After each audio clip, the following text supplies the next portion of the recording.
तो आज हम लोग फैराडे के द्वितीय नियम के बारे में पढ़ेंगे। फैराडे सेकेंड लॉ के बारे में अध्ययन हम लोग करेंगे। कल इसके पहले हम लोग फैराडे के प्रथम नियम के बारे में पढ़ चुके हैं, ठीक है। तो फैराडे का द्वितीय नियम क्या है देखिए, थोड़ा समझ करके तब हम लोग उसके बारे में पढ़ेंगे। जैसे मान लीजिए कोई दो विद्युत घट का विलयन ले लिया गया,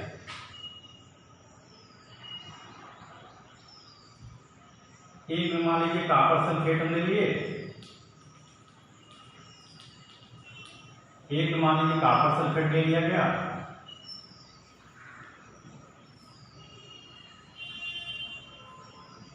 और दूसरे में मान लीजिए जिंक सल्फेट का विलयन ले लिया गया, और इसमें इलेक्ट्रोड्स दो इलेक्ट्रोड्स दोनों में डाल दिया गया। ये आपका एनोड कैथोड, एनोड ये आपका कैथोड का कार्य करेगा। तो यहाँ पर दो विद्युत घट के विलयन है, एक आपका जिंक सल्फेट का विलयन है और दूसरा कॉपर सल्फेट का विलयन है। यदि दोनों विलयनों में अगर हम विद्युत धारा प्रवाहित करेंगे तो जो देखिए कॉपर सल्फेट में क्या है, कॉपर आयन, तो कॉपर आयन कहाँ जाएगा, वो कैथोड पर जाएगा, और कैथोड पर जाकर के कॉपर आयन दो इलेक्ट्रॉन ग्रहण करके वो कॉपर धातु में बदल जाएगा। मतलब कॉपर सल्फेट में उपस्थित जो कॉपर आयन है वह उसका कैथोड पर अपचयन हो जाएगा और कॉपर धातु बदल जाएगा, और यह कॉपर धातु जो है इस इलेक्ट्रोड पर, जो आपका कैथोड है, इस इलेक्ट्रोड पर धीरे धीरे आपका जो जमा होने लगेगा, जिसको कहते हैं निक्षेपित होने लगेगा।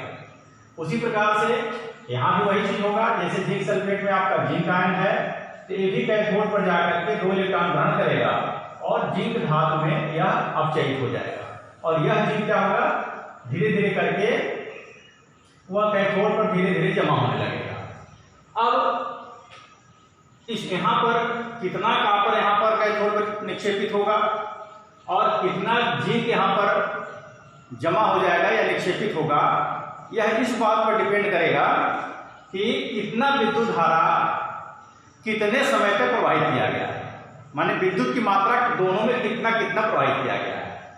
यदि दोनों विलयनों में अगर समान मात्रा में विद्युत मात्रा प्रवाहित किया जाए, मतलब जैसे मान लिया जाए कि 5 एम्पीयर की धारा इस कॉपर सल्फेट के विलयन में प्रवाहित किया जाए और जिंक सल्फेट के विलयन में प्रवाहित किया जाए और 5 मिनट के लिए प्रवाहित किया जाए, माने दोनों में 5 एम्पीयर की धारा 5 मिनट के लिए अगर प्रवाहित किया जाए, तो यहां पूछा जा सकता है कि यहां पर कैथोड पर कितना कॉपर निक्षेपित होगा और यहां पर जिंक कितना निक्षेपित होगा, मतलब जमा होगा।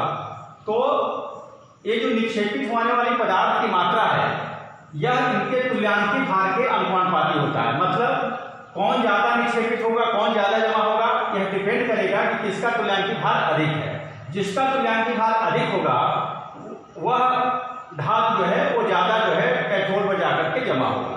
इसी से संबंधित है आपका फैराडे का द्वितीय नियम। तो इस नियम को हम कैसे कर सकते हैं कि यदि समान मात्रा में अगर विद्युत की मात्रा 2 या 2 से अधिक विद्युत घट के विलयन में प्रवाहित किया जाए तो कैथोड पर निक्षेपित जो पदार्थ की मात्रा है उसके तुल्यांकी भार के अनुपाती होता है। मतलब अगर कैथोड पर निक्षेपित पदार्थ की मात्रा को W मान लिया जाए और पदार्थ के तुल्यांकी भार को अगर हम E से प्रदर्शित करें तो हम लिख सकते हैं W proportional to E। W क्या है, पदार्थ की मात्रा जो कैथोड पर जमा होगा, निक्षेपित होगा, और E उसका तुल्यांकी भार है।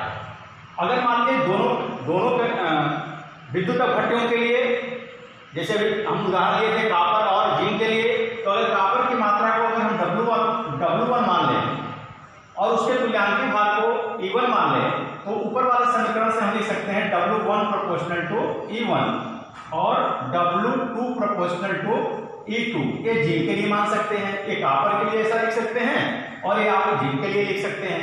तो अब इन दोनों समीकरणों से अगर हम देखें, सर मान लीजिए इसको समीकरण 1 कर दिया जाए, इसको समीकरण 2 कर दिया जाए, तो हम दोनों समीकरणों से मिलाकर के अगर समीकरण 1 में 2 का भाग दे दें तो हम लिख सकते हैं W1 बटे W2 बराबर E1 बटे E2। मतलब अगर दोनों इलेक्ट्रोडों पर मुक्त हुई पदार्थ की मात्रा हमको मालूम हो, W1 W2 दोनों मालूम हो कितना जमा हो रहा है, और किसी एक धातु का या तत्व का तुल्यांकी भार मालूम हो, तो हम दूसरे का तुल्यांकी भार ज्ञात कर सकते हैं। मतलब इन चार चीजों में अगर तीन चीज हमें मालूम है तो हम चौथा चीज जो है अपने आप ज्ञात कर सकते हैं। अब इसका थोड़ा सा और विस्तार हम लोग देखेंगे। हम लोग जानते हैं कि फैराडे के प्रथम नियम के अनुसार क्या बताया गया था, W बराबर ZIT, जो हम लोग पढ़ चुके हैं। W बराबर ZIT, Z विद्युत रासायनिक तुल्यांक है, I विद्युत धारा है, T आपका समय है, और W जो है इलेक्ट्रोड पर मुक्त हुई पदार्थ की मात्रा है। अगर दोनों इलेक्ट्रोडों पर मुक्त हुई पदार्थ की मात्रा को W1 और W2 मान लिया जाए और उनका विद्युत रासायनिक तुल्यांक Z1 और Z2 मान लिया जाए, तो इस समीकरण मान लीजिए जो 3 है मान लिया जाए, इससे हम लिख सकते हैं W1 बराबर Z1 IT तथा W2 बराबर Z2 IT। इस समीकरण मान लीजिए कि आपका 4 हो गया और इस समीकरण मान लीजिए 5 हो गया। अब समीकरण 4 में अगर 5 का हम भाग दे दें तो क्या लिख सकते हैं, समीकरण 4 में अगर हम 5 का भाग दे दें तो हम लिख सकते हैं क्या, W1 बटे W2 बराबर Z1 IT बटे Z2 IT। चूंकि अभी बताएगा कि दोनों विद्युत अपघट्य के विलयनों में समान विद्युत धारा प्रवाहित किया जा रहा है समान समय के लिए, इसलिए I और T दोनों के लिए बराबर होगा, और यहाँ पर विद्युत रासायनिक तुल्यांक इसका Z1 और Z2 होगा। तो IT हम काट सकते हैं, इससे हम क्या लिख सकते हैं, W1 बटे W2 बराबर Z1 बटे Z2 लिख सकते हैं। ठीक है, अब देखिए इस समीकरण से जो लिखा है कि W1 बटे W2 बराबर E1 बटे E2, और यहाँ पर लिखा है W1 बटे W2 बराबर Z1 बटे Z2। तो अगर दोनों का लेफ्ट हैंड साइड देखा जाए तो दोनों बराबर है, तो इनका राइट हैंड साइड भी बराबर होगा। इसलिए इस समीकरण से और इस समीकरण से हम क्या लिख सकते हैं, E1 बटे E2 बराबर Z1 बटे Z2 हम लिख सकते हैं यहाँ पर, या इसको अगर ऐसे लिख सकते हैं इसके आधार पर E प्रोपोर्शनल टू Z।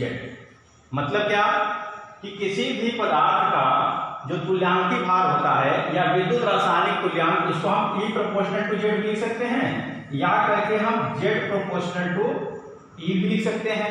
तो हम कह सकते हैं कि किसी पदार्थ का जो विद्युत रासायनिक तुल्यांक है उसके तुल्यांकी भार के अनुपाती होता है।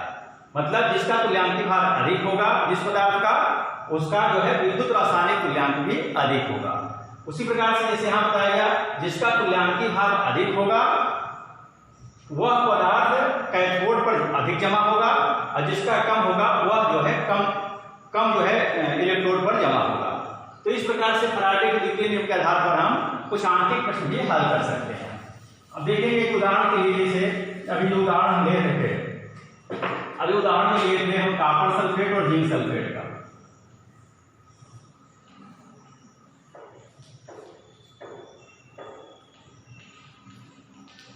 ये मान लीजिए कॉपर सल्फेट है आपका, और ये आपका जिंक सल्फेट है।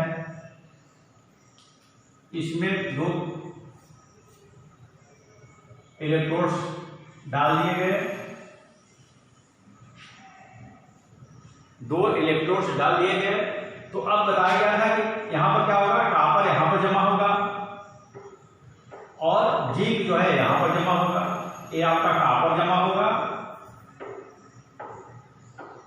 और ये आपका जिंक यहां पर जमा होगा। मान लिया जाए, एक उदाहरण मैं मान ले रहा हूं, तो मान लीजिए कॉपर यहां पर 0.15 ग्राम यहां पर निक्षेपित हुआ इलेक्ट्रोड पर, और पूछा जाए कि तो और जिंक भी मान लिया जाए 0.15 ग्राम कॉपर निक्षेपित हुआ और जिंक मान लिया जाए 0.18 ग्राम निक्षेपित हुआ। यदि कॉपर का तुल्यांकी भार मान लीजिए 31.75 होता भी है, इसका 31.75। कॉपर का तुल्यांकी भार मतलब ई तुल्यांकी भार कापर का अगर 31,975 हो तो इसका तुल्यांकी भार कितना होगा।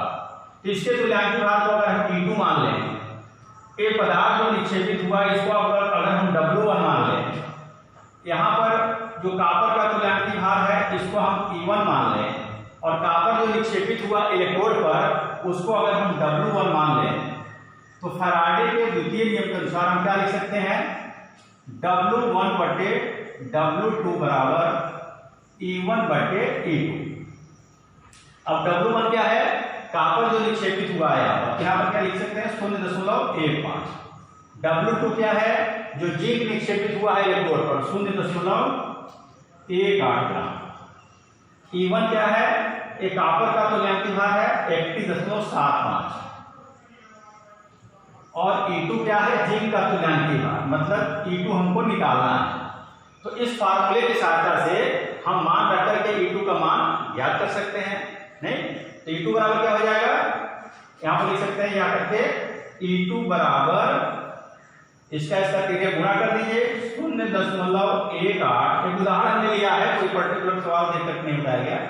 0.18 गुणित 31.75 बटे 0.15। अब इसी को जब हल कर लेंगे तो जो आपका आंसर आएगा वह जिंक का तुल्यांकी भार होगा। धन्यवाद।